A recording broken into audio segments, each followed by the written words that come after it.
course he would. If he's leading the congregation on the 5 daily prayers, and of course he would then, yeah. Because otherwise you risk. So I've always wondered that. No, of course he would, yeah. Because if he's employed by the mosque as a full-time imam who leads the 5 prayers, not just the prayers, the kids go in about 5 o'clock every day and they learn the Quran in Arabic. So yeah. That's So what I call brainwashing. I don't think so. I think what it is, it's a different way of life, because otherwise you come from a particular generation, and I'm sure you're bemoaning the values of how society is degenerated now. Lack of respect for the elderly, the incoherence of family structure, but not the way it is now. If you, for example, discipline your child, just give him a little slap on the bottom, social service will be coming banging in your door. But that where they got now, children, they've got no fear of their parents. Nothing. They dictate to their parents what to do and what not to do. So that element of, are you against the whip or against the stick, like when kids used to get it in the bygone age? Oh, yeah, when I used to go to school, get the cane, Now, did you? Or the slipper. Okay, now do you think that caused life damage to the child concerned? It might have stopped him doing what he did again. Good. So that little bit of discipline, although people may say no, you can't touch, but then once that discipline goes and you don't have any fear, human beings live on fear. So even a child will understand that, there's something I must be looking at not doing. So when it comes to, if you're saying it's like brainwashing, no, it's just a methodology of living. Now someone would say, oh, that's brainwashing a child if you're going to put the cane on him as a child. So no, it's just a different way of living. Don't you think that no one should be taken down the church or a mosque so they can think for themselves? So thinking for yourself as a child. They make their own mind up, not go down there and then think they're going to somewhere.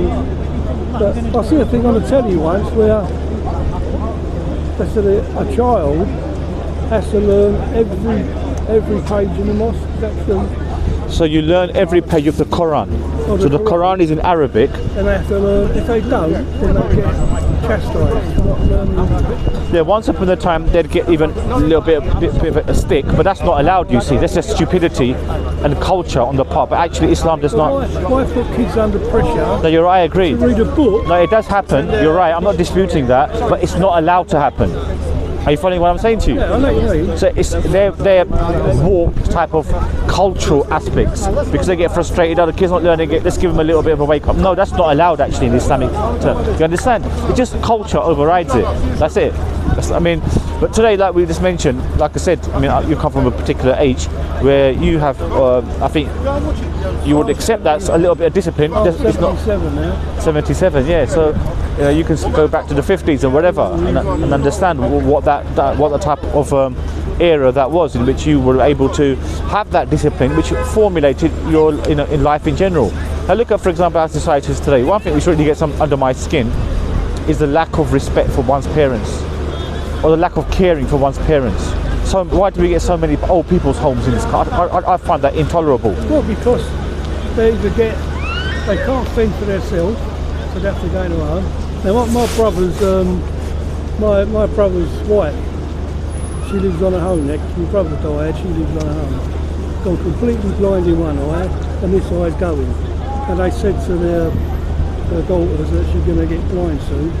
Well, she already has carers coming, so when she goes completely blind, she has to go to her home. But she's not in the blind at the moment, is she? Not completely yet. Right. So what are her kids doing to look after her or to be around her? What they're going to have to do when it comes to it, they're going to have to decide whether she'll have to live with one of them. Yep. Or be going home. But so what's the likelihood of happening? Probably in the home. I don't know until it happens, really. Yeah, but that's become. I can't speculate on that case, but that's the norm today, isn't it? Today, parents get old, and kids forget about them. That's a reality. So what the heck is this? I think she'll go. If she goes in her home, she'll lose all the money. The house will go. She'll pay for the home. She'll pay for the care home. But she lives with her daughter. She might be paying that. They'll sell the place up and they'll keep the money. Right? Yeah, it's all about money. It's more so about looking after your elderly parent who has reached an age where they become reliant upon you. They nurtured you when you were a child, and you're just bunging them in Bupa or whatever, in a Bupa care home or whatever. So that's not acceptable. I suppose also today, back in the day, my mum used to do cleaning work when we was at school. When we were at school, she'd do some cleaning, then we'd come home, she'd be back home cooking dinner and things like that. But I think today, maybe the kids stay in school, we had school dinners, but I don't know really. Yeah, but like I said, I mean, that's nothing for you to speculate. So Islam encourages looking after their parents when they get to an old age. You know, these are values which I'm sure you would accept. It's just the way our societies are just spiraling towards. It's like an ungodliness. So when you mentioned about the Quran earlier, so those kids are learning the values which you would not disagree with within the Quranic format. So that's it. It's a way of living, you see. It's a way of appreciation and moulding the individual. We all need moulding, every one of us. Because if we're left to our own devices, we're going to go haywire, aren't we? What do you say about these terror groups who claim to be Muslim? Yeah, I mean, anyone can claim to be a Muslim. I mean, what do you say about the NF? Do they claim to be like representatives of the British people? No, far from it. No, the National Front is not allowed to be represented. Precisely. They're not allowed to fly our flags anymore. Well, flags are just there. He is, yeah. He's got both. Yeah, there you are. So their flags are flying, aren't they? But someone ain't told him to take them down yet. No, they're there every day. They're our flags. Cross of St George and the Union Jack. There's no other flag. If you live here, that's your flag, right?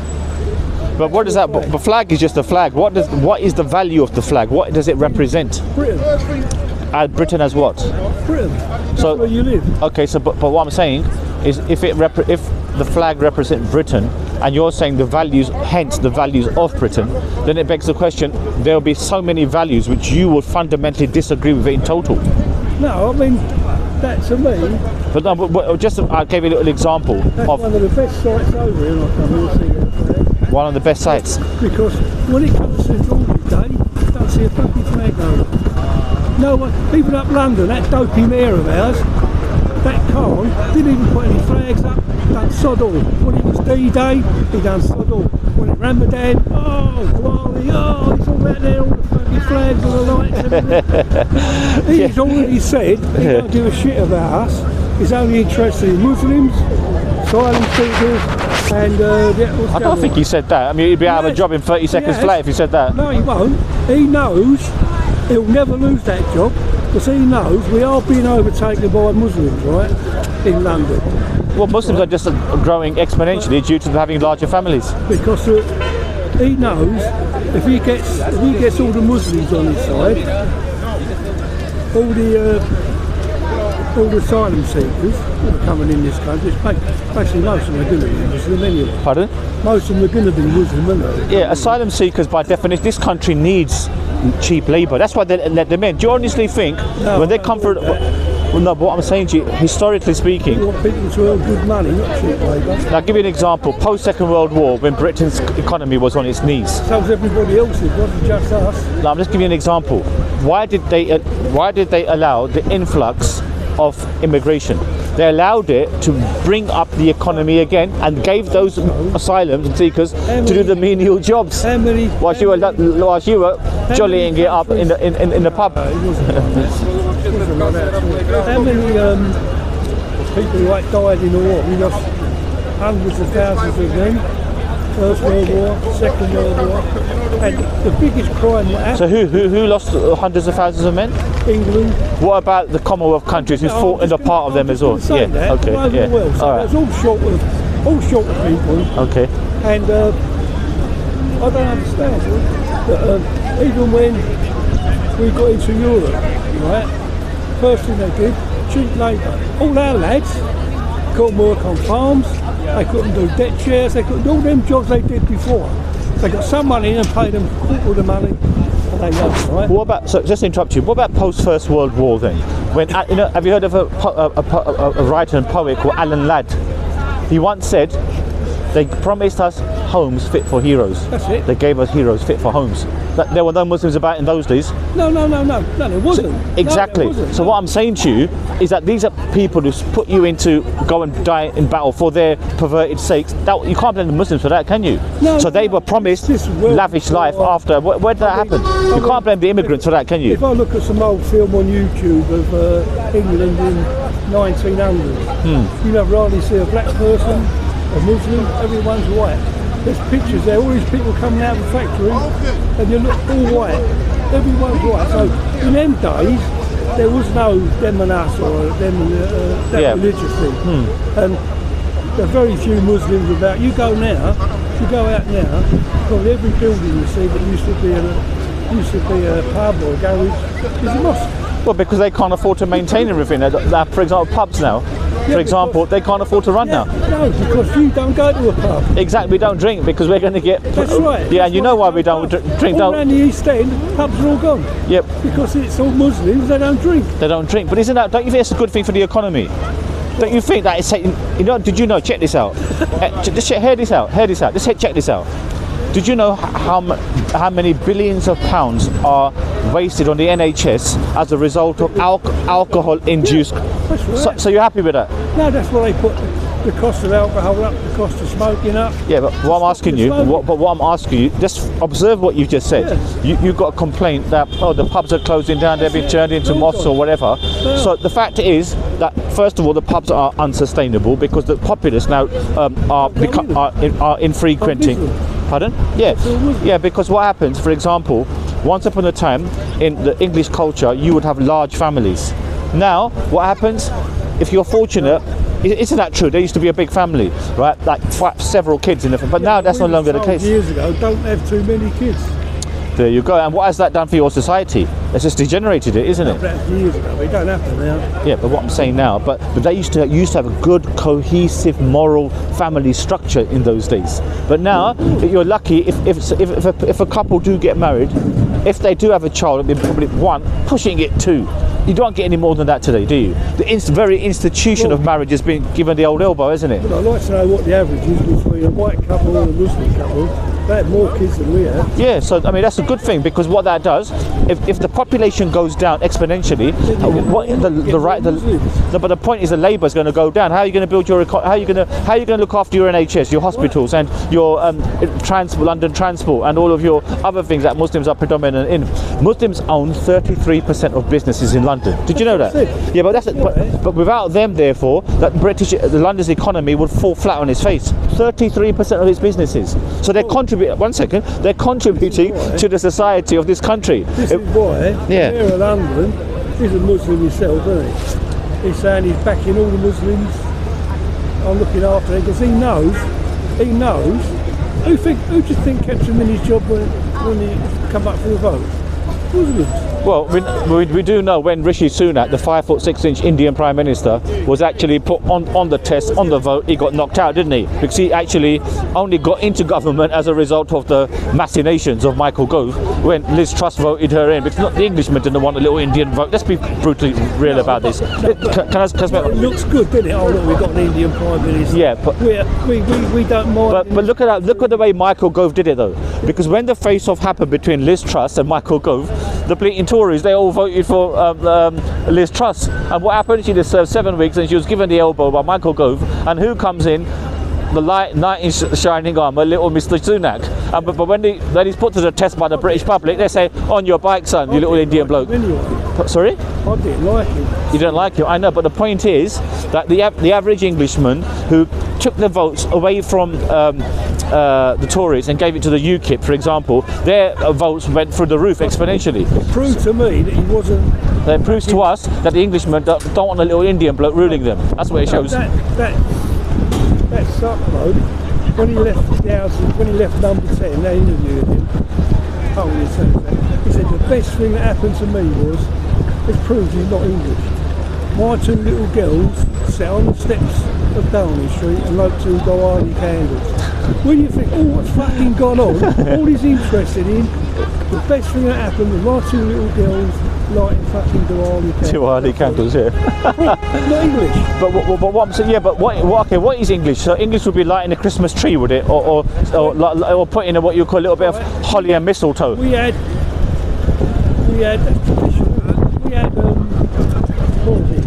But nobody wants to watch the circus anymore, do they? That's a bit bloody boring as hell, isn't it? Watching. We had Diwali the other week. Yeah. All them fucking fireworks going off. Yeah. No one rang the radio up on the TV. Yes. Said all these fireworks are scaring my fucking animals. When Guy Fawkes Night, you know Guy Fawkes Night? Yeah, of course. November the 5th. Yeah. No fucker remembers that no more. But that really happened. Diwali, bullshit. Guy Fawkes really happened. It's English history. Yes. The people ringing up to tell you, oh my dogs are all barking and screaming. But why didn't you fucking ring up when Diwali was on? Yes. No, I agree. I mean, little customs that you may have, they should be continued. But however, listen to the point. Well, because Diwali's going to fucking kick Guy Fawkes Night. At least you can't blame the Muslims, but they don't do the firecrackers, do they? On their Eid they don't. They're not supposed to anyway. Didn't you fucking hear it? It was like World War fucking II. When? There's more fireworks going up than us on bonfire night because there's more of them than us. Yeah. The point is. I've asked a lot of Muslims, do you know what Guy Fawkes had? Yeah, we know for Guy he went and tried to rip up Parliament, didn't he? But the point being is that's not very clever. That's not a very great commemoration. I'm just thinking about what you just said. He was a terrorist. Yeah, it's not. So you're commemorating a bleeding terrorist. No, we're commemorating that he got caught, not that he. But it's a part of your culture. No, the point is, it's a part of the culture. There he was. He was going to knock out Parliament. That's right. And he was going to knock out Parliament, and we're thinking. But it didn't happen. Lo and behold, we should commemorate that. It didn't happen because he got caught, right? There was him and about 6 others, conspirators. Yes. They got caught, right? Yeah. They took old Guy Fawkes into the Tower of London. Yeah. The others escaped out into somewhere around Nottingham somewhere. Yeah. They chased them down. So this Robin Hood. No, I'm joking. Go on, carry on. Yeah. The house is still there, with all the bullet holes in it. Yeah. So it's real history. Fucking what's Dawah? Fucking celebration of life. Yeah. Fucking bullshit. Well, listen, we're not Hindu, so we can't. I don't want to make a comment on that. They like to plaster themselves with a load of colour as well and all that, but that's their custom, I suppose. But the point I'm trying to say to you, see, we've got to reflect upon this. It's not just blame the bleating jolly foreigner, right? And we're English, we're being emancipated, we're being taken away by these foreigners who are coming in the country. No, the fact is that immigration which comes in is there for the usage of the country. These menial jobs that they do, working as cleaners or working on, we've got to accept that, you see. Whereas the Englishmen didn't want to do those really. I'm not saying people didn't do hard jobs, but what I'm saying to you, Yes, they do. yeah. But what I'm saying to you though, They still do them now. they still do. I'm not disputing that. However, it makes it easier for the foreigner to come in who's going to be paid £4 an hour to do the menial job. You see, it invigorates the economy. Is that £4 an hour where it should be 6 or 7? They're just paying because it's cheaper. Exactly. That's why they let them in. So, for example, minimum wage in April is going to go up to £12.50 or something like that. But that bloke's going to be working his socks off, working about God knows how many hours, possibly up to about 80, 90 hours a week to get £4 an hour. He's going to be grabbing your hand off. But the average punter, he doesn't want to be doing that, working 80 hours.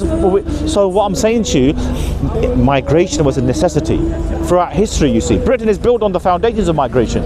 Well, every country's got migration. America, look, the biggest one. America, isn't it? Yes, precisely. Yes. Biggest migration of everybody. Yes. I went over there. I went over to Statue of Liberty and see where they come in. Yeah. You know, Yeah. where they come in. Yeah. Migrants come in and look around there. Yeah. So I went and do it a few years ago. So we went over there. Statue of Liberty. Of course, it got Ellis something Island. Pardon? Was it Ellis Island? Yeah, I think so. Yes. Yeah. Yeah. So all the boats come into there. That's right. Yes. All the migrants and that. Yeah. So, I mean, America's always been migrant. So we've always had it, but it's getting too much now. So, like you said, when we say too much, like I said to you, the country needs migration to build up the core structure of it. Those tasks which are to be performed to uplift the economy, it's a necessity, isn't it? Do you understand? It's a necessity. Otherwise, where there's going to be our economies are going to go downwards. For example, just say you became Prime Minister tomorrow. First, you're going to say, all right, on your bike, all you foreigners, okay? And then you're going to say, let's get rid of the let's get rid of all the staff at in the hospitals. That means, I'm not saying you're saying it, but a lot of people of that particular ilk would suggest that. So if you're going to collapse the economy, there's going to be no one to look after you on the NHS. There's going. The thing is, the economy's already collapsed because what she's done. Well, I mean, still, the businesses are going. Yeah. Because they can't afford to run that because of what she's brought out. I've lost my fucking eating allowance, like many others. Yeah, that's because of mismanagement, isn't it? But as a result of that, they'll still bring back further what you call more migration, more what you call increase the interest rates, increase your tax rates, and they'll be Bob's your uncle. They're happy and going again. You would think that when she took our cold weather payment away. Are you talking about trusts? Yeah, well, no, the last budget. All right, yes. Yeah, so, yeah, beg your pardon, yes. She took it off us. Yes. So you've got to be on pension credit, which means you've got to be on your knees. But what disgusting me, the Conservatives never got up and said, we get in, we're bringing it back. They never said it because they agree with it. Yeah, I mean, that's due to mismanagement on their part, isn't it? It's not due to, you can't blame jolly foreigners for that, can you? No, I'm not. Yeah. I'm not. Because that money we've lost, yes. They got peanuts. Yeah. It's peanuts. Look at these, all these weapons they're sending to Ukraine. Millions. One of them missiles, £2 million quid a go.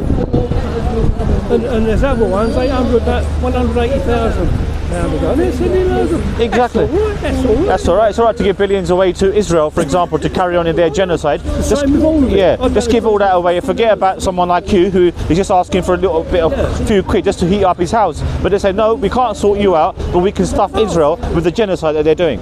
It's like with this farmer strike, right?